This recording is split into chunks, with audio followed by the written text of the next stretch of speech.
Welcome to Sleepy Stories, the place where stories aren't meant to be finished.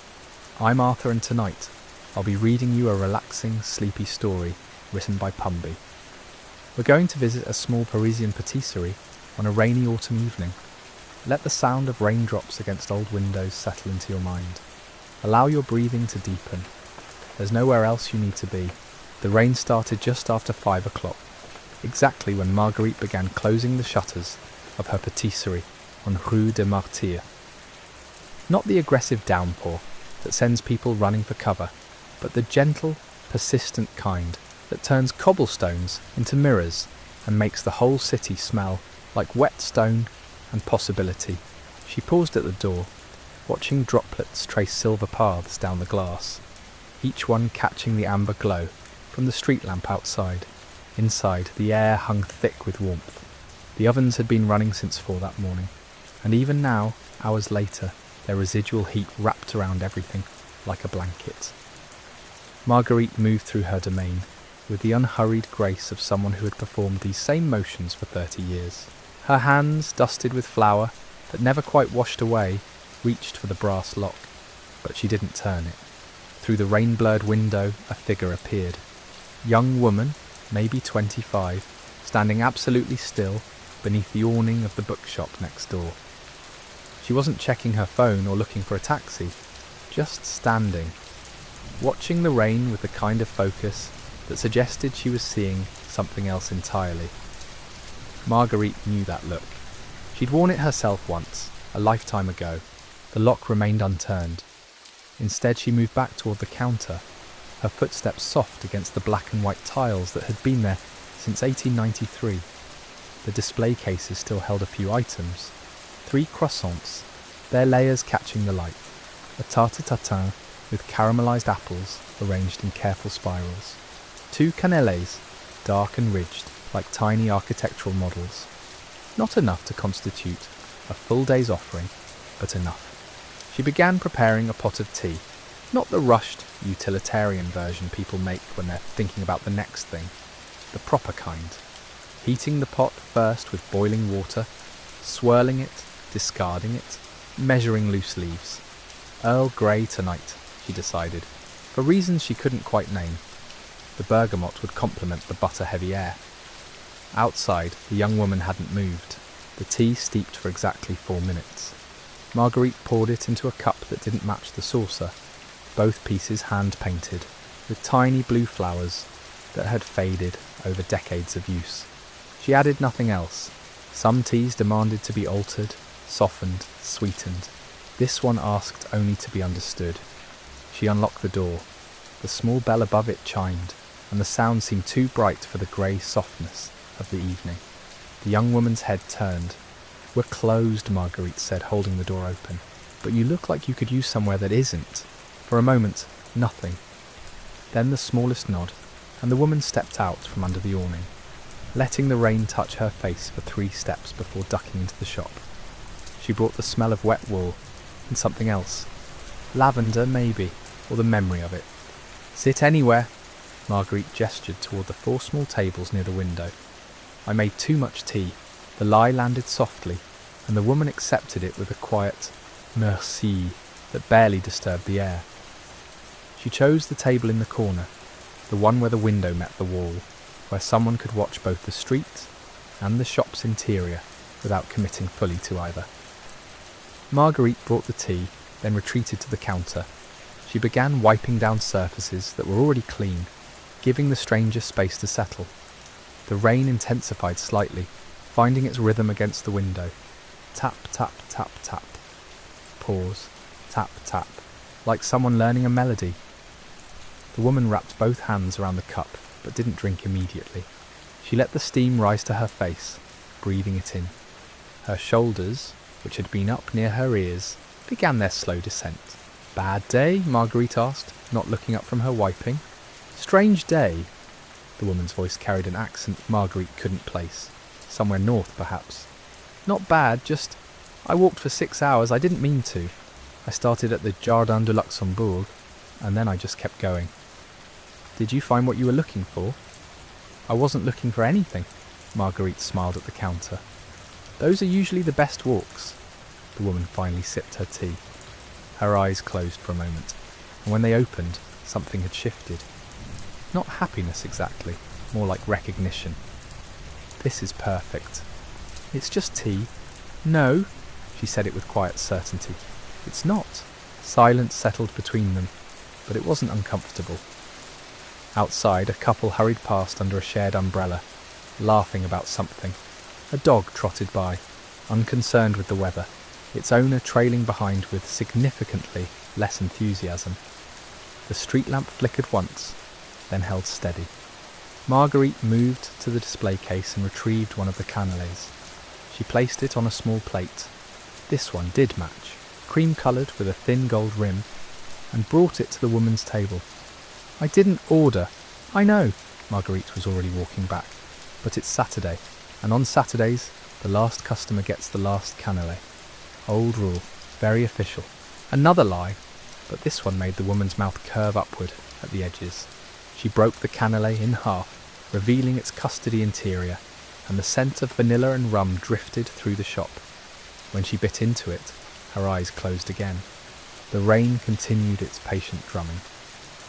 Inside the patisserie, time seemed to be moving at a different speed than the world outside. Welcome to Sleepy Stories, the place where stories aren't meant to be finished.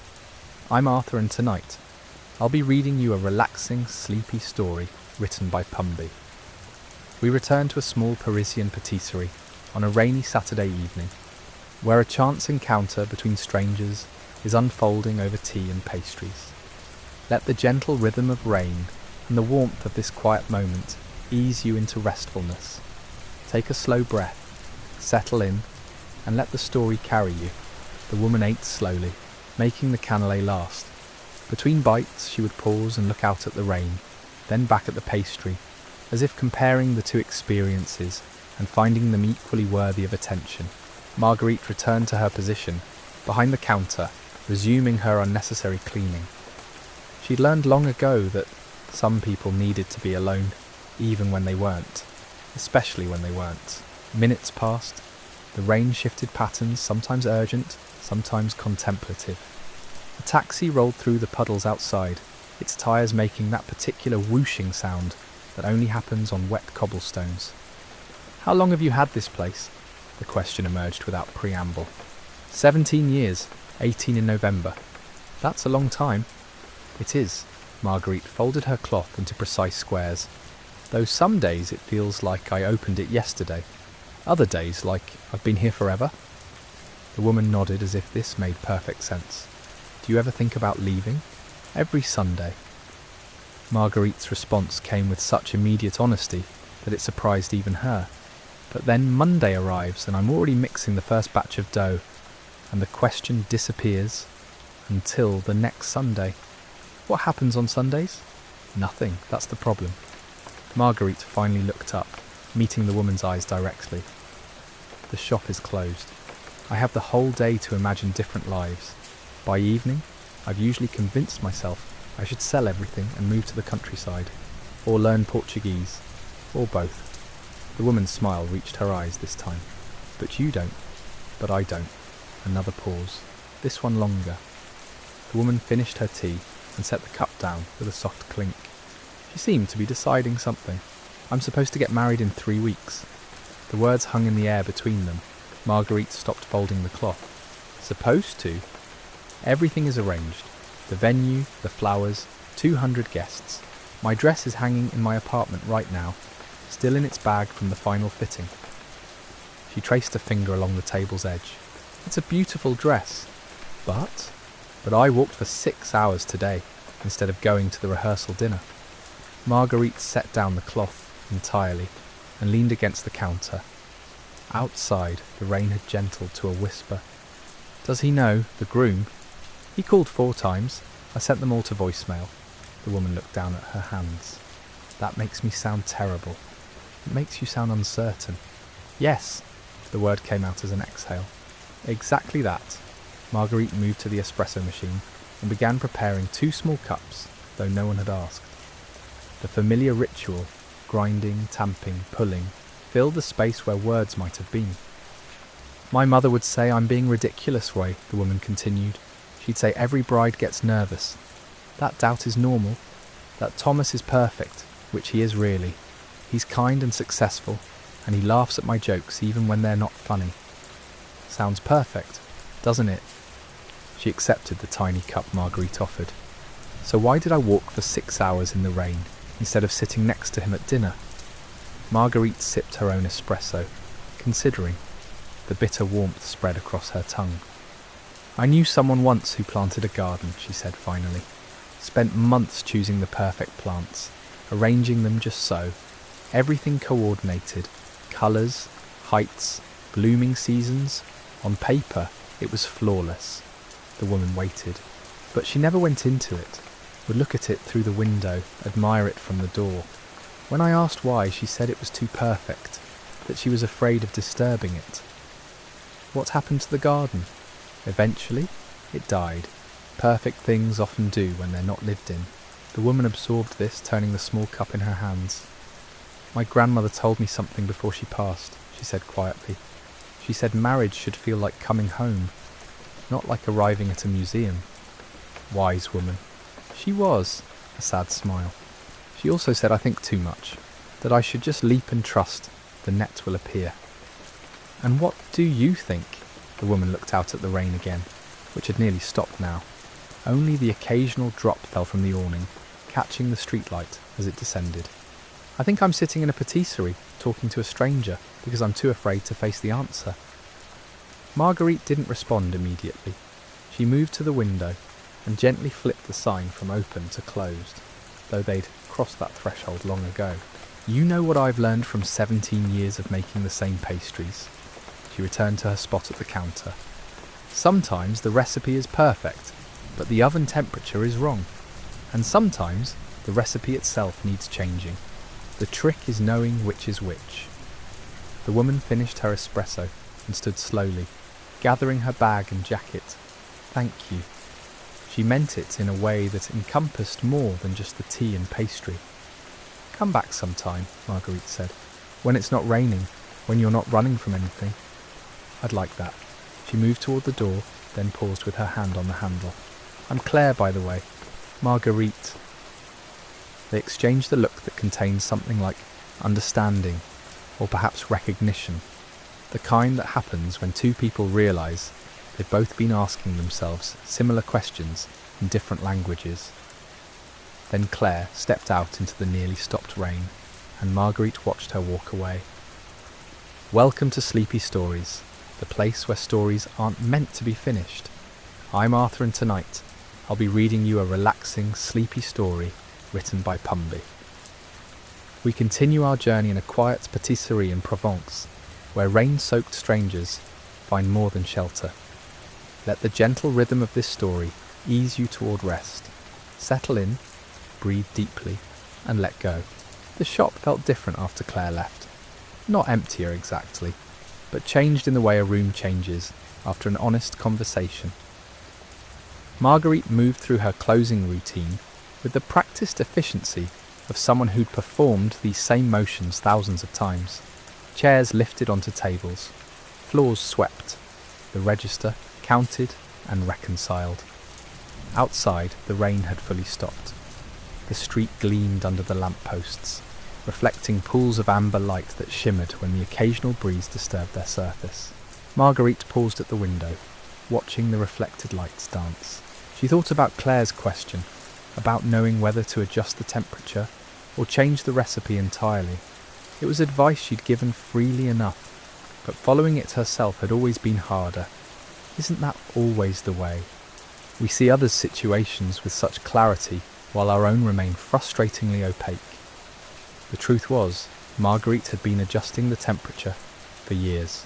Small modifications, minor tweaks, telling herself that the recipe was fine, that she just needed to find the right conditions. But standing there in her quiet shop, she wondered if she'd been lying to herself. How long had it been since she'd felt truly excited about morning, about unlocking this door and beginning another day of butter and flour and sugar? The work itself still brought satisfaction, that particular pleasure of creating something with your hands, of watching raw ingredients transform into something greater than their parts. But the joy had become muted, like listening to familiar music through a wall. She finished her closing tasks and climbed the narrow stairs to her apartment above the shop. It was small but sufficient. A bedroom, a bathroom, a living space that doubled as a kitchen. The furniture was practical rather than beautiful. She'd always told herself she'd decorate properly someday, when she had time, but 17 years had passed and the walls remained bare, except for a single photograph of her parents standing in front of their own bakery in Lyon. Marguerite made chamomile tea and settled onto her sofa, a battered thing she'd inherited from the previous tenant. Through the window she could see across to the building opposite, where a family was having dinner. She could see them but not hear them, a silent tableau of ordinary domestic life, the father saying something that made the daughter laugh, the mother passing a bowl, simple, normal, complete. She wasn't lonely exactly. She had regulars who felt like friends. She had her routines and her rhythms, but watching that family she felt the weight of all her careful choices, all the times she'd prioritised safety over possibility. After her engagement ended, nearly 2 decades ago now, she told herself she was choosing independence, freedom, the ability to build something entirely her own without compromise. And she had built it. The patisserie was respected, successful in its modest way. She'd achieved exactly what she'd set out to achieve. So why did it suddenly feel insufficient? Her phone buzzed. A text from her sister, Isabelle, in Paris. Maman wants to know if you're coming for Sunday lunch. She's making your favourite. Marguerite smiled despite herself. Her mother had been making your favourite every Sunday for 3 years, trying to lure her to Paris more frequently. The tactic was transparent, but somehow still effective. She typed back, "Tell her yes, I'll take the early train." Perhaps that was part of the problem. She'd been so focused on maintaining her independence that she'd created isolation instead. There's a difference between solitude and loneliness, between choosing your own path and cutting yourself off from all the other paths entirely. The family across the way was clearing their table now. She watched them move in their coordinated dance, this person carrying plates, that person wiping surfaces. They'd probably had this dinner 1,000 times. Nothing special about it, just another Tuesday evening. Yet there was something profound in that ordinariness, wasn't there? Something she'd perhaps been missing while she perfected her craft in solitary dedication. Marguerite thought again about Claire, about that moment of recognition they'd shared. 2 women asking themselves difficult questions. 2 women who'd built lives that looked right from the outside, but felt increasingly uncertain from within. She wondered if Claire had gone back to her hotel, if she was lying awake right now, staring at the ceiling, trying to distinguish between cold feet and genuine doubt. Marguerite hoped she'd find her answer. More than that, she hoped Claire would have the courage to act on whatever answer she found. And what about her own answers? The chamomile had gone lukewarm. She drank it anyway, then washed the cup and set it in the drainer. Through the window, the family's lights were going out now. One by one the rooms went dark until only a single lamp remained, probably in a bedroom where someone was reading before sleep. Marguerite turned off her own lights and moved toward her bedroom. Tomorrow would come early. There would be dough to prepare, ovens to heat, the familiar rhythm of another day. But as she lay in the darkness, listening to the distant sound of water still dripping from the eaves, she made herself a promise. She would stop adjusting the temperature. It was time to look at the recipe itself. Welcome to Sleepy Stories, the place where stories aren't meant to be finished. I'm Arthur, and tonight I'll be reading you a relaxing, sleepy story written by Pumby. We return to a quiet village in Provence, where a patisserie owner named Marguerite has just made herself a promise in the darkness. Sometimes the most profound changes begin not with action, but with the simple decision to stop pretending everything is fine. The morning came soft and grey, wrapped in the kind of mist that made the lavender fields look like they were floating. Marguerite woke before her alarm, which had been happening more frequently lately. her mind starting before her body was ready. She went through her morning routine mechanically. Coffee, shower, the walk to the patisserie through streets still mostly sleeping. But something felt different. That promise she'd made to herself in the darkness. It had weight.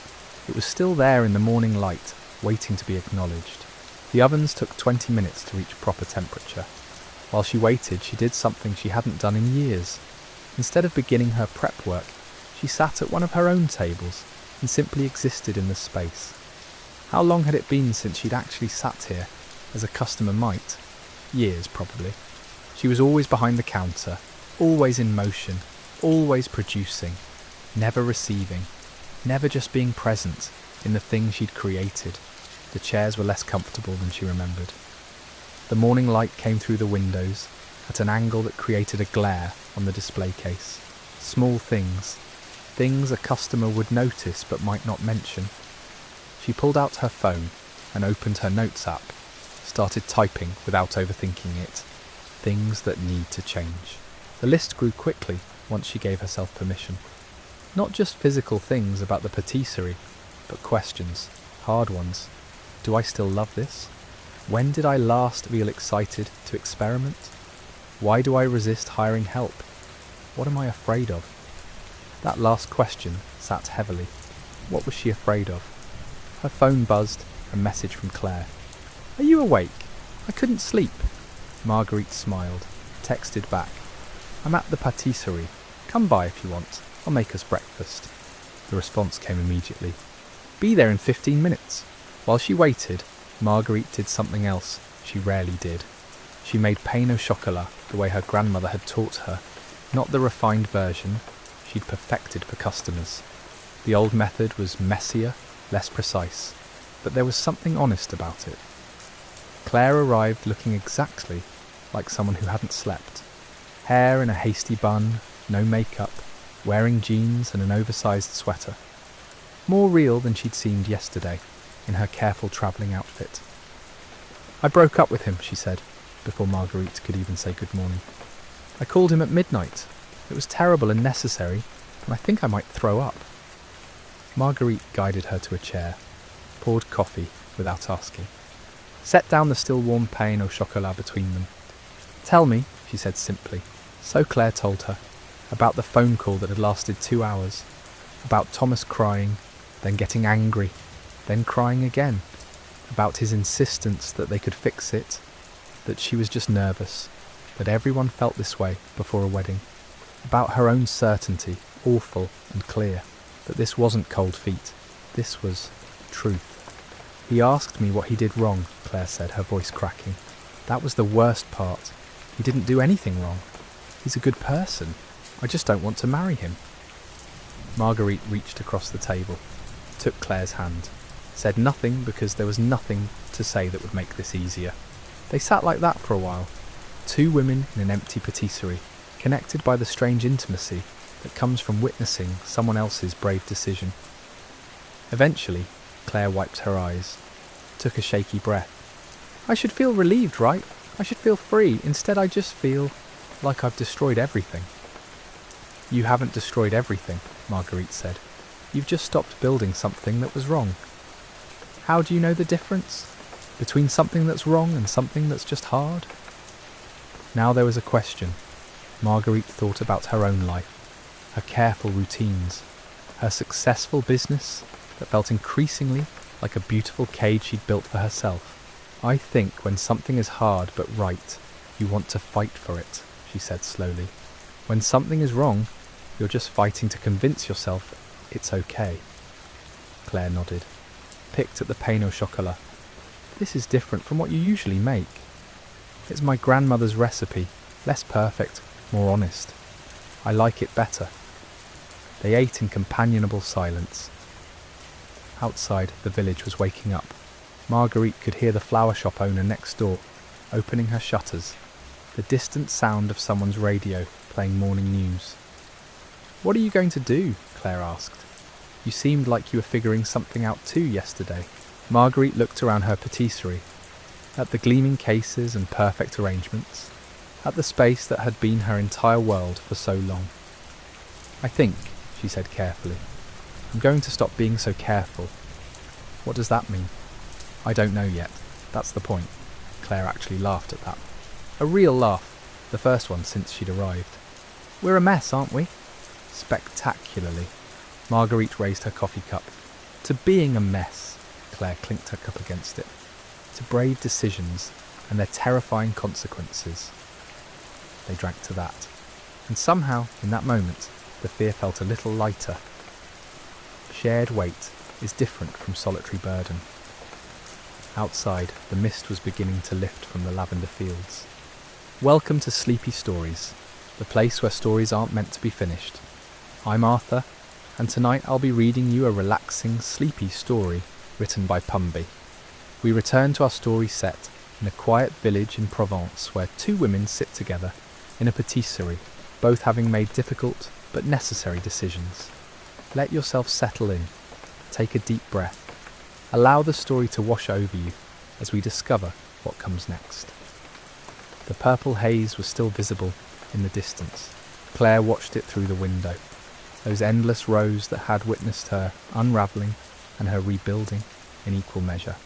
I should probably go pack, she said, but made no move to leave. The apartment in Paris, all my things, I don't even know where to start. Marguerite understood that paralysis, the gap between knowing what needs doing and actually doing it. Start with today, just today. Profound wisdom from the pastry chef. I read it on a tea bag once. That got another small laugh. Progress. After Claire finally left, Marguerite stood alone in her pristine shop. She'd opened late, broken her routine, served imperfect pastries. The world hadn't ended. In fact, nothing terrible had happened at all. She picked up her phone, put it down, picked it up again. Her grandmother would have called this dithering. She called the number before she could reconsider. Alain, it's Marguerite. About your offer last month, the one about collaborating on that cookbook. I said I was too busy, remember? Well, I think I was lying to both of us. I wasn't too busy. I was too scared. His surprised delight came through the phone like sunshine. They talked for 40 minutes, made plans, real ones, with dates and commitments, things you couldn't back out of easily. Good.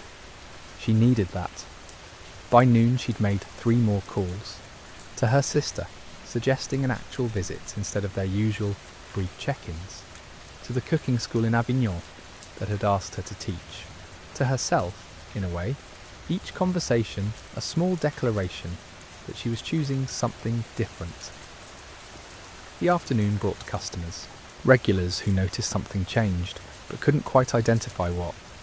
You seem lighter today, Madame Beaumont observed, while selecting her usual lemon tart. Was she? Perhaps. Or maybe just less heavy. Those weren't the same thing, but both felt like improvement. That evening Marguerite did something she hadn't done in years. She closed early. Not for emergency or illness, but simply because she wanted to. She walked. Not with destination or purpose, just following whichever path looked interesting.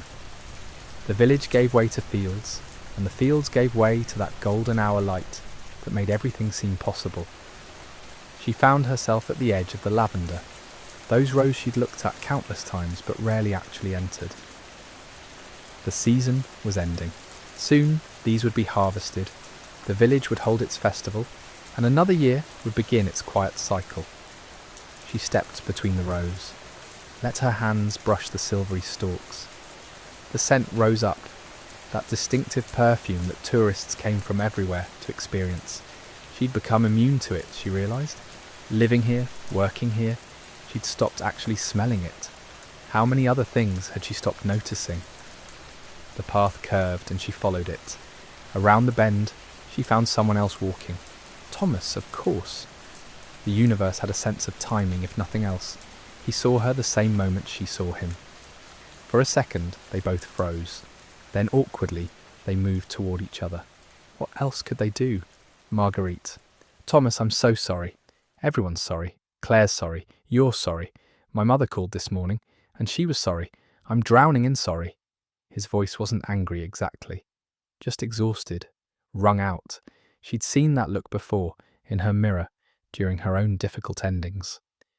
For what it's worth, She did love you, just not in the right way.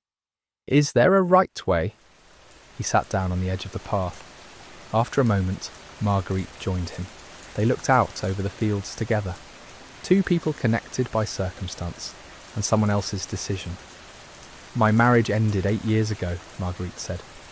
She never talked about this, but tonight seemed like a night for breaking patterns. He wanted adventure. I wanted stability.